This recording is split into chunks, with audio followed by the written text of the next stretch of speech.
on the condor is that it is critically endangered, and anyone who has been following condor and condor history knows that they were so close to extinction.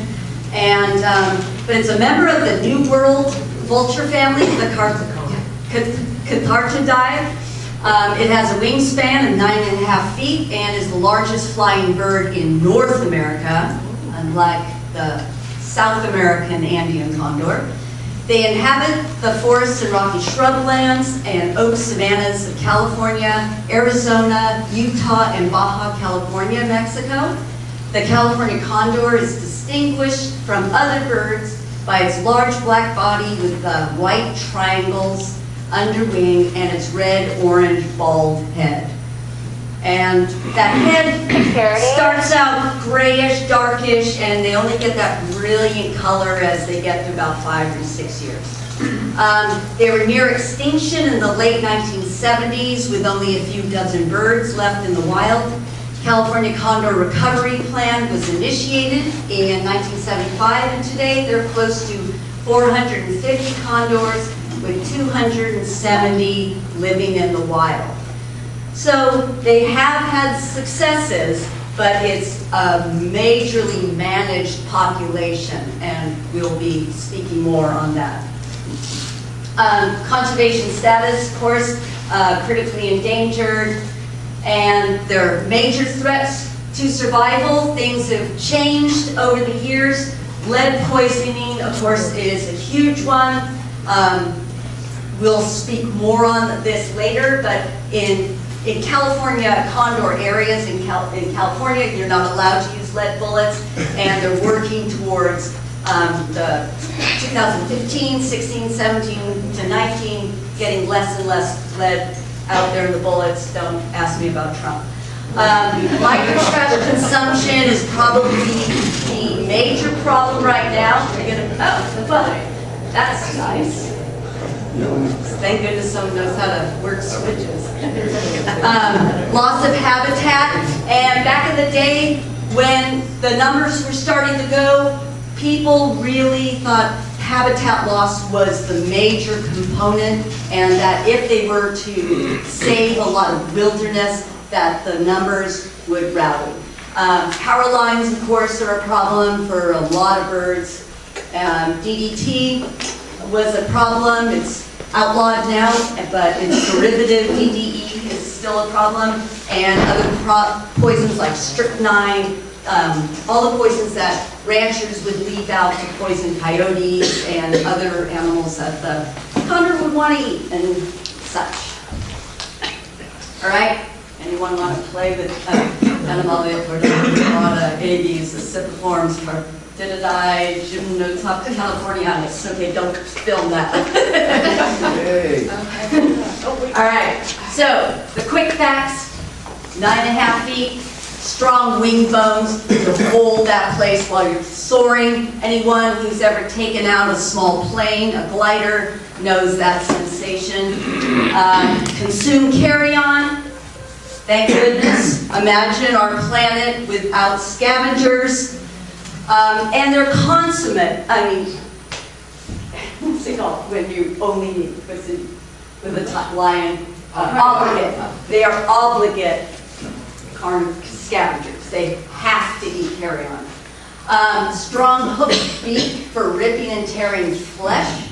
Long-lived species. Breeding age is between 6 to 8. They mate for life.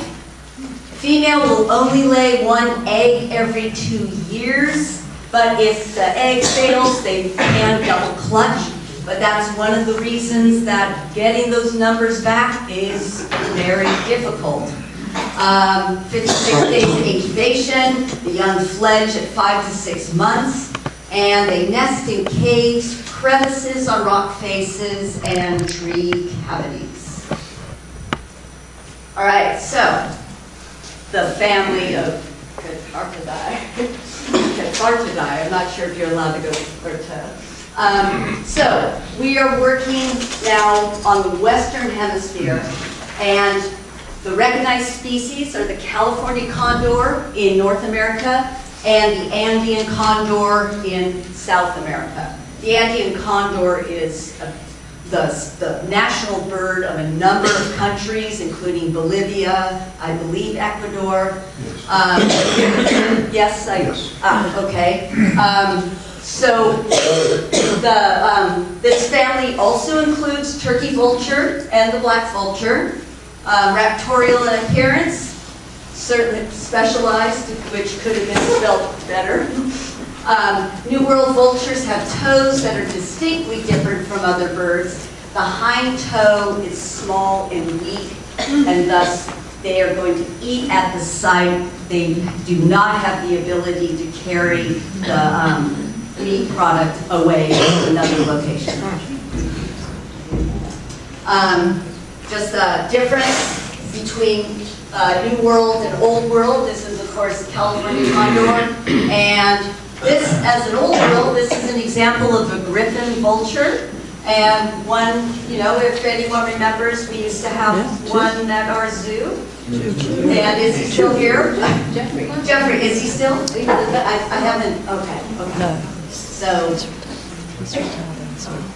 of course, little who's who. I think that fabulous boa is given away to California condor, and the other, of course, is the griffin vulture. Felt he was due some good time here. The nests vary between Old and New World. So a condor is going to nest. They can be in a very tall cavity of a tree. And they can also be on cliff sides, but they will not gather sticks to build the nest, unlike the Old World vulture. Mealtime, similar tastes. We've got a nice beached whale that's going to feed a lot. And in the vulture, griffin vulture, it looks like water buffalo, perhaps? Seen better days. So similarities, they're all going to have that bulb for cleanliness and thermoregulation. They've got the large, long, broad wings for flight and lift, sharp eyes for foraging. So these birds are sight hunters, unlike a turkey vulture that also has a sense of smell. So they're going to use eyesight to locate. They'll probably see other animals in the vicinity of this carcass and go on down. Strong stomach acids for digesting rotting meat, you can only imagine. Long intestines. Of course, the similarities, they nest in these high elevated areas.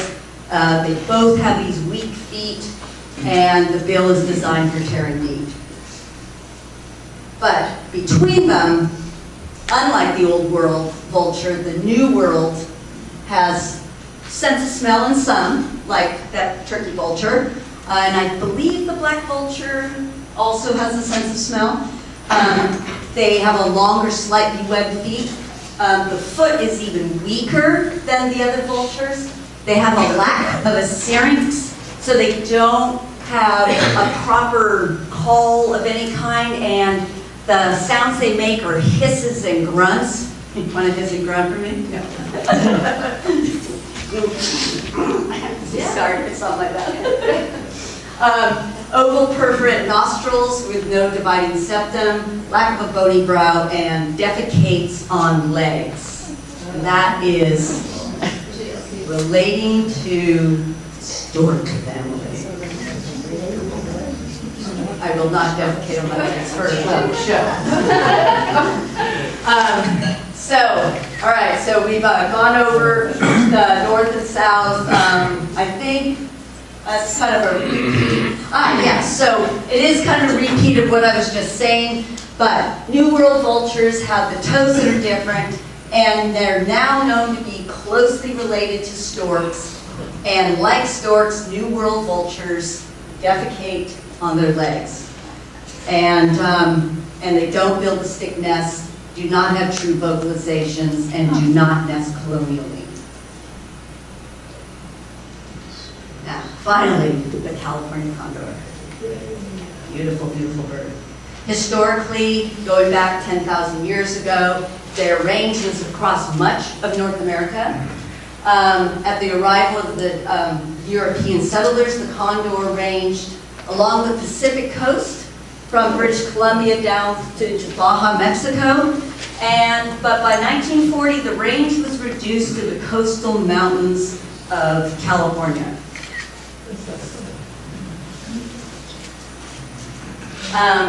Modern range, this is since they've been reintroduced after being brought in for all the scientific work and repopulation. So they've been put into these separate locations so there won't be crossbreeding and they can get these strong genetic components. They require large areas of remote country for foraging, roosting, and nesting. And of course, with that large country, it's got to support enough carry-on to have them survive. And of course, just finding a tiny dead squirrel is not going to fill them up. They roost on large snags or the isolated rocky outcrops and cliffs. Foraging habitat includes, of course, open grasslands, oak savanna, that support these large mammal populations. And marine mammals are a very popular meal. Males and females are similar in appearance. The adult condors are most involved with skin colors, pink, red, orange, yellow, and light blue. Feathers are mostly black with the white underwing markings, and the juveniles have dusky black feathered heads and bodies. So we've got, looking up, we've got the adult with those beautiful white triangles, and the juvenile that hasn't developed that yet. We've got a combo pack in here. We've got some adults and juveniles. No, that looks all adults. They've got red heads. Okay, adults, juveniles. Size, the 9.5 feet. They stand 3 to 3.5 feet tall, weigh 17 to 25 pounds, and the male is slightly larger than the female. Just if you're a birder and you're out, of course, we're all very familiar with tubu. Anywhere, certainly around the zoo, we see those smaller scavengers. They're black. They're doing the circling behaviors. Golden eagle has some pretty similar markings, and yet you can see the size. So if you just saw like a condor or a golden eagle way out, there could be some confusion, but it would also depend on the habitat, and that can also be a giveaway.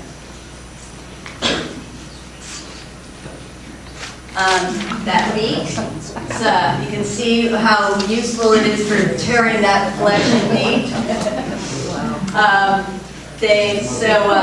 They also use it, they've got a good sense in it, and they can touch and feel their surroundings. They use it as a tool to improve their nesting sites, getting foliage out of the way, manipulating rocks. And anyone who's watched birds in general, the way they do their nests, or they do the dance floor before they do a breeding dance, they'll use the beak very often for improvement. All right, sexual maturity, 5 to 7. And the male performs highly ritualized courtship displays to the female. And I would imagine particularly, and this is me just making this up, but I would think if your only vocalizations are hissing and grunting, you probably have to have a pretty good dance. So graceful acrobatic flights are performed by the pair, and they will stay together over seasons. They will stay together, but if one partner is lost, they will seek another. Courting. Handsome. Where is that? Okay. Nesting, placed in caves on the face of steep cliffs. You find them in, of course, giant sequoia trees. And this, it's all it all keeps coming back. Like if something happens with our climate and our habitats and also the giant sequoias, or trees that can only grow because we have low-level fires that open the cones, if we lose these giant sequoias, there goes a whole nesting area for a bird that's struggling already. Single pale aqua-colored egg. Wow. Quite an omelet.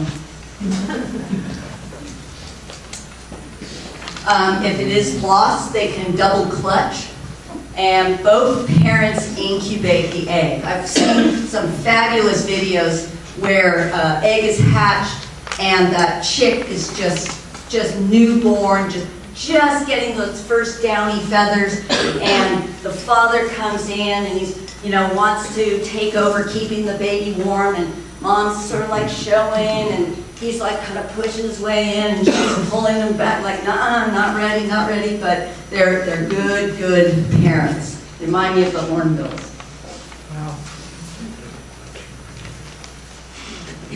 Wow. Just classic nesting sites. Would you explain double clutch? Double clutch is if you lose your egg for, let's say, a predator takes it, then they have the abilities of laying another egg that season. So we've got a cliff. So both cliffs, you can certainly see all that whitewash is a bit of a giveaway.